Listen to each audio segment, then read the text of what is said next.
Yesterday evening, Muhammad Yunus was sworn in as the head of the new interim government in Bangladesh, and that on its own is a landmark development. But ramifications and reverberations from the dramatic fall of Sheikh Hasina's government continue to shake Bangladesh as well as the wider South Asian region. Joining me today from Dhaka to talk about both is a senior fellow at the Bangladesh Institute of Peace and Security Studies, Shafkat Munir. Shafkat Munir, let's start with Sheikh Hasina. We'll come to Muhammad Yunus after that. Sheikh Hasina's government fell suddenly and quickly, taking the world by surprise. But seen from Dhaka, was it as surprising as it seems to the rest of the world? Thank you. It's a pleasure to be here. No, seeing it from Dhaka, it wasn't a surprise at all. By the end of her tenure, Sheikh Hasina had become an extremely unpopular autocrat. And I think the scenes that we have witnessed over the last few days tells you very clearly what her popularity was. Let me say that if I had received this interview request 2 weeks ago or even 4 weeks ago, I would have had to respectfully decline. And you might ask why. I would have had to respectfully decline because if I had given this interview back then under the Sheikh Hasina regime, my mind would have been filled with an Orwellian fear of a midnight knock. I would have to self-censor myself at every step of the way, and I would not be able to speak freely. But today, as I sit before you after this, what I call the monsoon revolution, I'm no longer gripped by that fear. And that is perhaps our biggest achievement so far. So freedom has been restored, liberties have been regained by the Bangladeshi people. Absolutely. Absolutely. We once again, it feels that we are once again a free country. We weren't even a short while ago.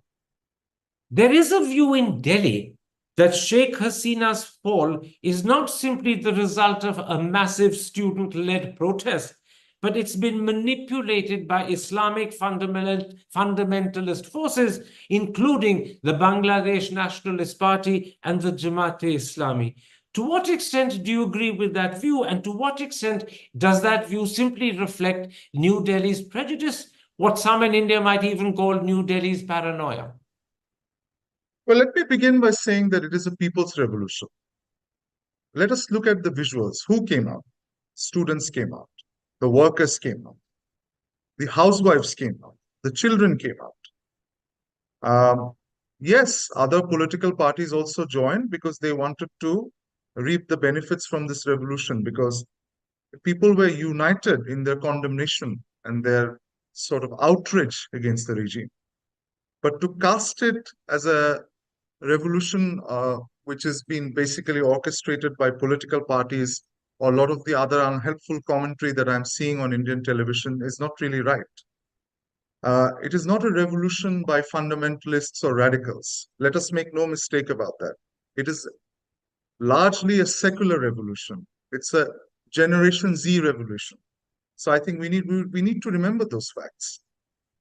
So the view that the Jamaat-e-Islami or the Bangladesh Nationalist Party have instigated this revolution is incorrect and inaccurate. They may be present, they may be seeking to benefit from it, which political parties tend to do, but they are not the main driving force by any means. Is that what you're saying? Absolutely. They're not the driving force by any means. Yes, like everybody else, they have pledged their allegiance or they have pledged their solidarity to this movement, but that does not mean that they are driving it. I think it is very clear that the students are at the vanguard of the agenda, and that's why we even have two ministers or two advisors in the new cabinet taken from the students. Now, in this context, how do you view the attack on Hindu temples and homes, including the ISKCON temple? Are these deliberately targeted attacks or just part of the chaos and confusion that inevitably would have followed Sheikh Hasina's dramatic fall? I noticed, for instance, that there are several reports that, in fact, students have made efforts to protect Bangladesh's Hindu minority. So, how do you explain these attacks on Hindus, Hindu homes, Hindu temples?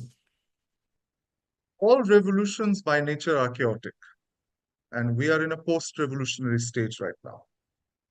I wholeheartedly condemn the attacks on temples, including the ISKCON temple and all the other communal violence that we have witnessed. It is absolutely condemnable, and I'm sure I carry the message of overwhelming majority of Bangladesh who would say this is most unfortunate. But we also witness certain scenes which are very heartening. Madrasa students guarding temples, students from schools and colleges guarding temples, neighborhoods forming collectives together to protect their Hindu neighbors and friends and friends and neighbors from other minority groups. This is a revolution for all Bangladeshis. It is not a revolution just for Muslims or Hindus or Christians, but for all Bangladeshis. And I would strongly urge the new government which is taken over that maximum possible measures need to be used so that those scenes are not repeated again. So yesterday evening, when Prime Minister Narendra Modi tweeted his congratulations to Mr. Muhammad Yunus and then went out of his way to talk about safety and his concern for the minorities, by which he meant the Hindu minority, you're saying don't exaggerate that fear. I think Prime Minister Modi and the Indian government are well within their right to have that fear or have that concern. But all I'm saying is that the Bangladeshi people are determined that we will, at any cost, ensure that our minorities are protected.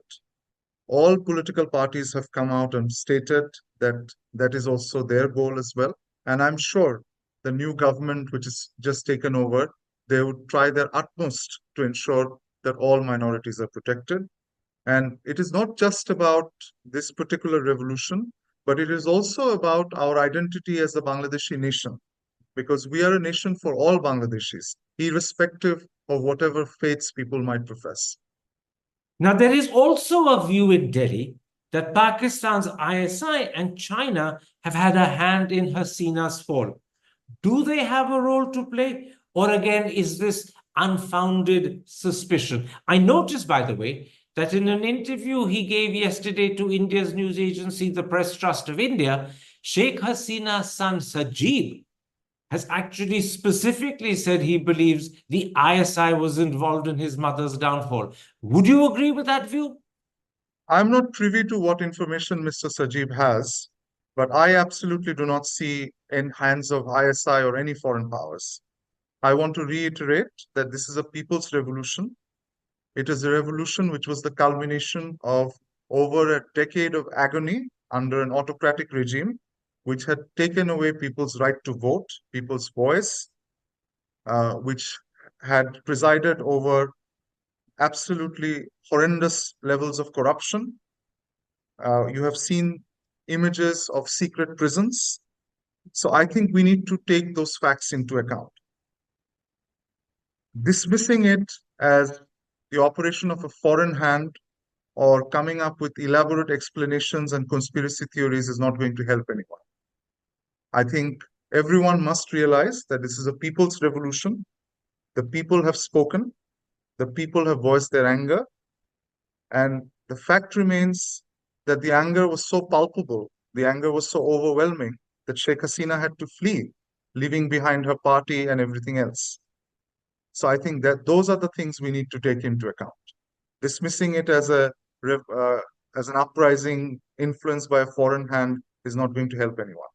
So you dismiss such interpretations entirely? Unequivocally, absolutely. Let's talk now about the interim government headed by Mr. Muhammad Yunus, which was sworn in last night. How do you view this interim government? Will it be functioning under the overall tutelage of the army, as many, I imagine, both in Bangladesh and abroad suspect, or will it be truly independent? Let me say, sir, that I don't think tutelage is the right term here. This is an interim government, which is the result of a people's revolution. In order to stabilize the country, in order to establish their writ, they would need support of the army. The army needs to be the backstop of this new government. And the army chief, General Waqaruzzman, has very clearly stated that he would extend wholehearted support to this new interim government. We have also seen statements by other political parties stating the same. But I don't think the army is going to sort of guide this government or influence every decision. It is not like that. They would be an enabling force, they would be a force multiplier, and they would be providing whatever support this government needs.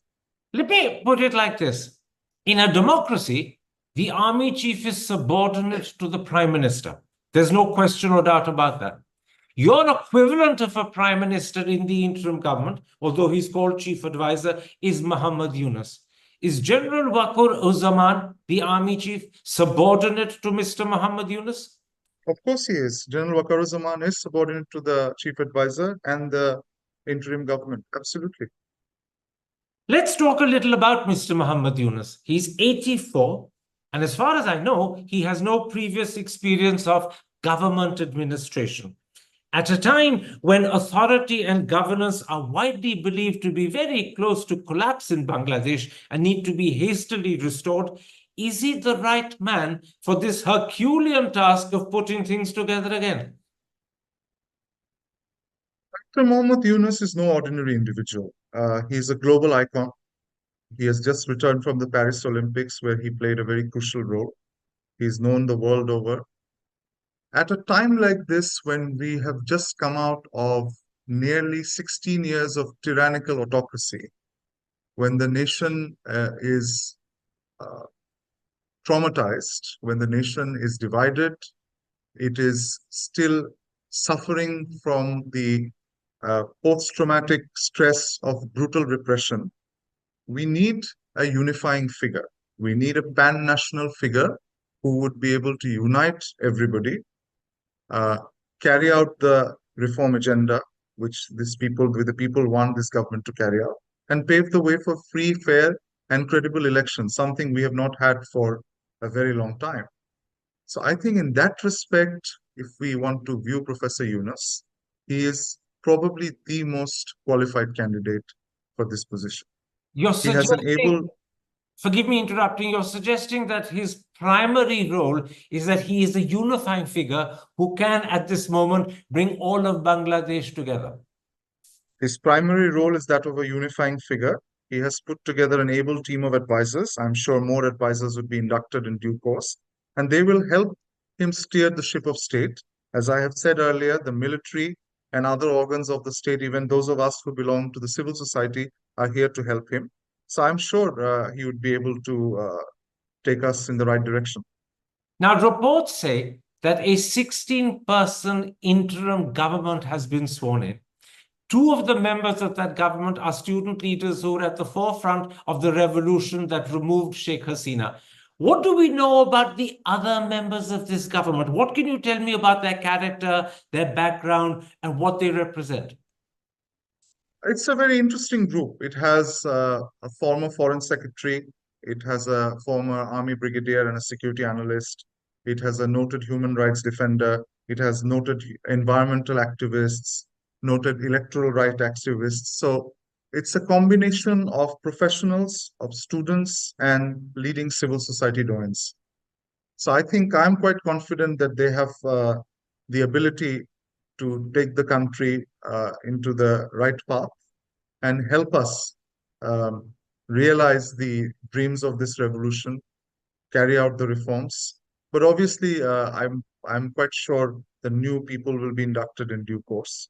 But I'm quite confident that they have the ability, they have the experience, they have the maturity to be able to do the job.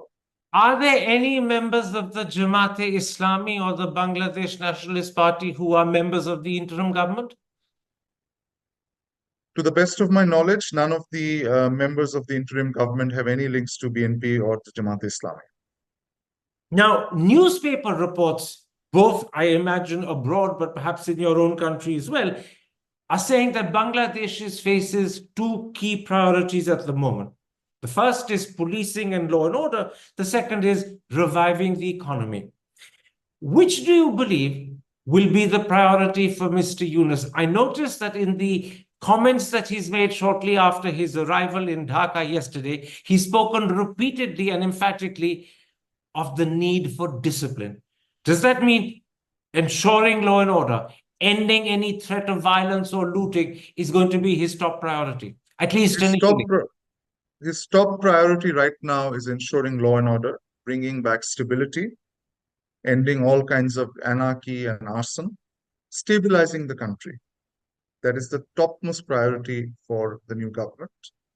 But you're absolutely right. We are also in very precarious economic condition. And I think there is an urgent need to stabilize the economy and deal with the economic woes. We have a former central bank governor who is likely to be entrusted with this task. So I'm quite confident that they would be able to do that in the near future. Now, it's called an interim government, but the question is, how long is it likely to last? Could it be there for a year, maybe even two? It is hard to say at this point what would be their tenure, but they have to carry out reforms. They have to put the country back on track and then pave the way for free, fair, and credible elections. Let us see what happens in the coming days, but it is not very clear yet what their official tenure would be. It could be 1 year, it could be less. We don't know yet. How difficult in the present circumstances will it be to organize truly free and fair elections? It will take a bit of time. It will take a bit of time. We need time for the country to stabilize. We need the law and order situation to improve. We need the election commission to be completely overhauled.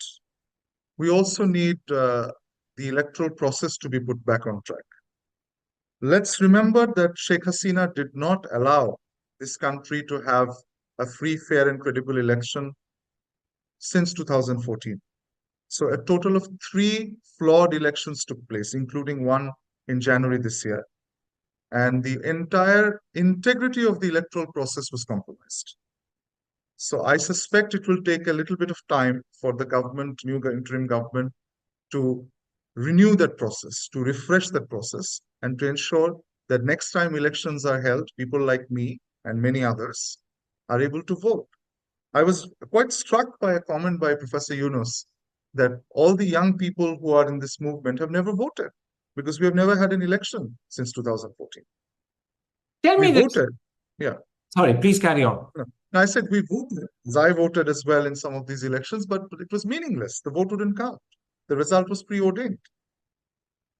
Tell me this. Would the public mood in Bangladesh welcome Awami League as a party contesting the elections whenever the elections are held? Would they welcome Sheikh Hasina returning and standing as a candidate? Hassan Sajib, in that interview to PT, has indicated that she will go back to Bangladesh at some point. Earlier, he'd been telling the Indian media she's not going to ever go back. But he now says he's changed his mind. She's changed her mind because of developments in the last 2-3 days. So would the public mood in Bangladesh welcome the Awami League contesting and welcome Sheikh Hasina contesting?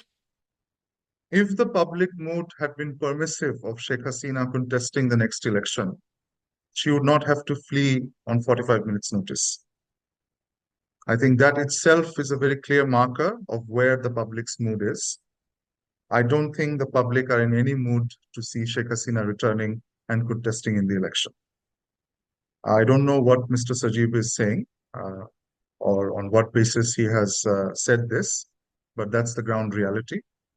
And I think the people have made that very clear through their protests and through the slogans they have chanted and the images that we have seen over the last few days. What about the Awami League as a party? Would they welcome it contesting elections?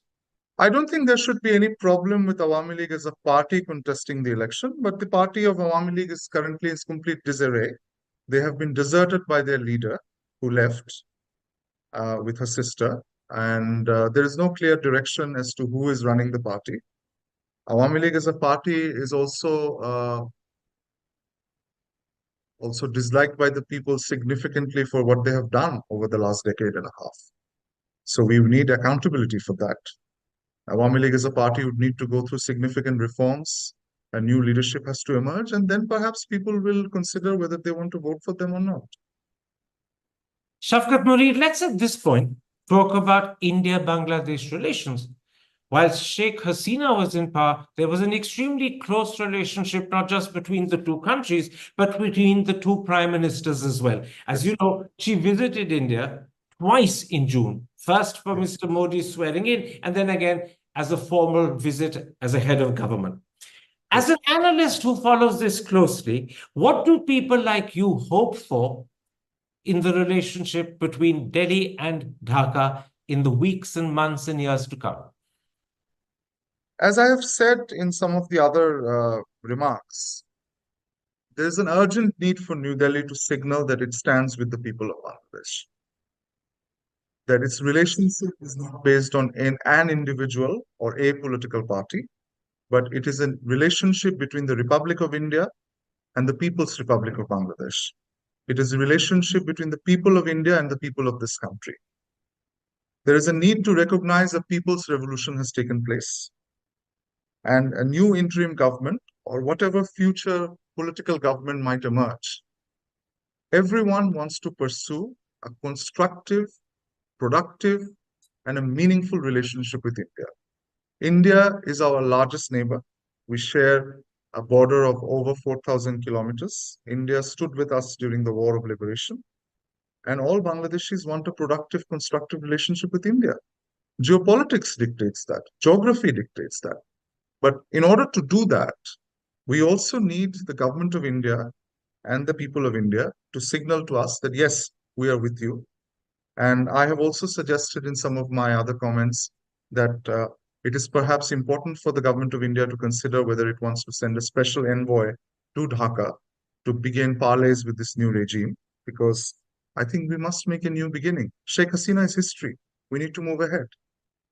So your message to New Delhi is you have a very warm, close relationship, a very special relationship with Sheikh Hasina, but that is now history. A new chapter has opened in Dhaka, and you need to respond to that new chapter. And the first thing you're suggesting is send a special envoy to establish to people in Dhaka that you too want a close relationship with us, you want to understand us, and you want that relationship to grow. So your message is, a new chapter has opened, send a special envoy.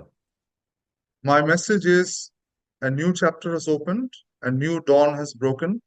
Let us begin afresh. There are certain concerns, I suppose, as a result of interviews that he gave before he became head of the interim government, where Mr. Yunus expressed reservations about Delhi's support for Sheikh Hasina. He didn't seem that he believed this was the right relationship. Is there a danger or a risk that at least in the initial weeks and months, until this sort of misunderstanding is sorted out, the relationship between Delhi and Dhaka might be cool, that Dhaka might be wary, that Mr. Yunus might have lingering suspicions? No, I think Mr. Yunus or Professor Yunus, in many ways, sort of channeled what a lot of people in Dhaka felt back then, or even to some degree until now, that New Delhi's relationship was more with Awami League and Sheikh Hasina. But I think there's an opportunity to break that perception, as I said, by signaling that India wants to begin afresh. We have a very capable individual who's likely to become the new foreign minister. He's a former foreign secretary. He has extensive experience dealing with Indo-Bangladesh relations, including a long stint as Deputy High Commissioner in Kolkata. So I think we are in very capable hands of people who believe in the importance of the Indo-Bangladesh relationship and people who would want to take it forward. But we also need India to signal that it is prepared to work with the new interim government. And I'm quite heartened by Prime Minister Modi's statement that he wants India to work with Bangladesh for a productive relationship of security and development. I think that's a good message. But let us work on that. Let us, as I said, let us put past perceptions and differences and issues aside, and let us begin afresh. But could there be any hesitation or reservation on the part of Mr. Yunus? I mean, all the interviews of Dr. Yunus that I have seen given to Indian media in the run-up to the formation of the interim government, I did not see any hesitation. Before we end, Shafkat Murid, let's talk a little bit about Sheikh Hasina's future. We in Delhi believe that the British government is reluctant, if not unwilling, to give her asylum, even though her niece Tulip Siddiq is a junior minister in Keir Starmer's government. But is Britain the only reluctant country? Or do you believe that there could be others where her family members may be present and living that will be hesitant to open the door to her? We're hearing reports that other countries have also expressed their reluctance. We need to remember Sheikh Hasina is now a deposed autocrat. A deposed autocrat is damaged goods. Nobody wants to touch a deposed autocrat with a barge pole. She's said to have family in the United States and Finland. Are you suggesting that they might be reluctant to take her in? We are hearing already that the United States has revoked her visa. And we have also heard reports, not formally at least, but we have seen reports in social media and other places that Finland has also signaled that she is not welcome. As I said, deposed autocrats generally find it very difficult to find a refuge in new countries because most people want to avoid them. What about countries like Saudi Arabia and the United Arab Emirates? They often accept people in the condition and circumstances Sheikh Hasina finds herself. Will they be willing to have her? I'm sure talks are underway. We haven't seen any reports.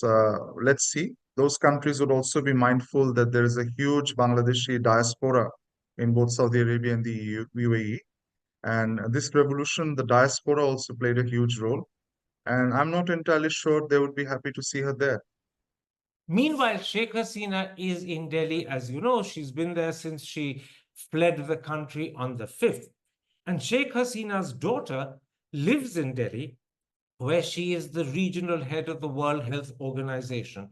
If Sheikh Hasina chooses to stay in India, would that adversely affect India's relationship with the new regime in Dhaka?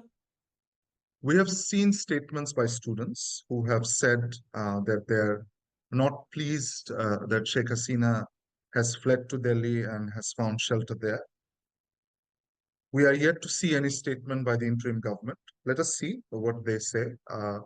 But we have to wait and see. But yes, we have seen statement by students earlier who have expressed their unhappiness about Sheikh Hasina finding refuge in Delhi. So the students at least have expressed that they are unhappy. They do not want her to stay permanently in India. Yes, we have seen some statements of that nature. My last question, will the new government or public opinion in Bangladesh, or maybe specifically the students, seek Sheikh Hasina's extradition? We do not know yet.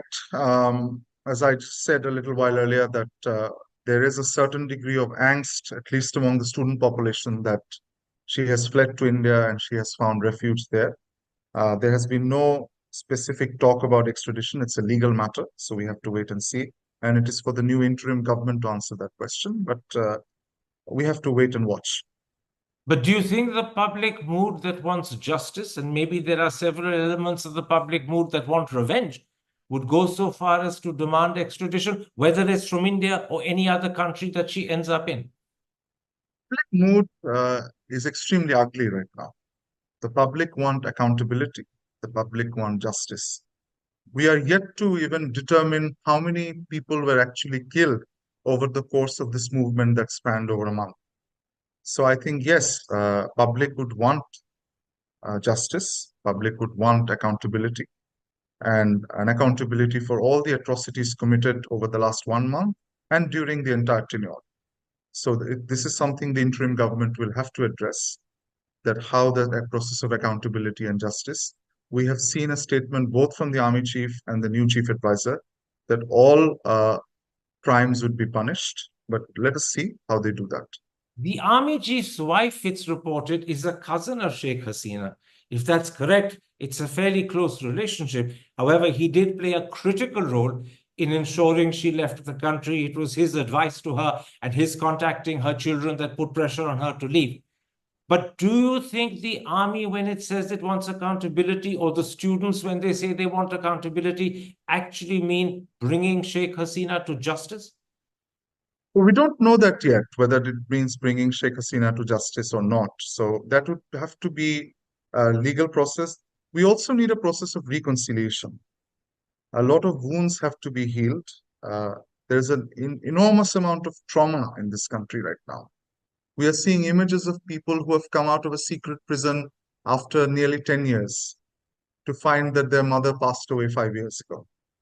We are seeing images of people who their families had presumed to have been dead, suddenly emerging from an underground cell. So this is a country which is deeply traumatized. And for too long, the whole international community was drinking the Kool-Aid of development, drinking the Kool-Aid of prosperity, and ignoring these things. But those of us who have lived in Bangladesh have lived through this tyranny. As I said at the beginning of this interview, that after over a decade, I am talking to an interviewer, an international program where my mind is not gripped by Orwellian fear. And there are countless people who have suffered. So I think justice has to be done. Accountability has to be ensured. Crimes have to be punished. And we have to remember that despite whatever press coverage she may have received internationally, at the end of the day, Sheikh Hasina's epitaph, political epitaph, is that she is an autocrat, she is a despot who had to flee from the country to escape from the wrath of the population. And Bangladesh needs time to come to terms with this deep, dark, horrible reality that is now surfacing and confronting everyone. Bangladesh needs time. The Economist has a cover story that Bangladesh makes a new beginning. Bangladesh has indeed made a new beginning. This monsoon revolution has once again given the voice of the people back to the people. It has once again liberated people from living from what I would term as doorbell fever, the fever of the fear of the midnight knock. Once again, the media is able to write. I chuckle every time I open the television because I see television channels, hitherto their only job was basically to parrot party lines and praise a family and praise a dictatorship. Today they're free. Today I, as a civil society individual, as an analyst, I'm talking to you without any fear in my mind. In some deep recesses of my mind, I still have that lingering fear that, oh my God, what might happen if somebody sees that interview? Will I be taken away to a secret prison? That's how traumatized we are. We have made a new beginning. We want to work with all our friends in India, in all other countries around the world. We want to begin a new chapter. We want to realize the dreams of this monsoon revolution. Please help us. Shafqat Munib, thank you very much for the time you've given me, and thank you very much for explaining, both analytically but also in personal detail, the enormous change that's happened in Bangladesh. Take care, stay safe. Thank you so much. It's been an honor.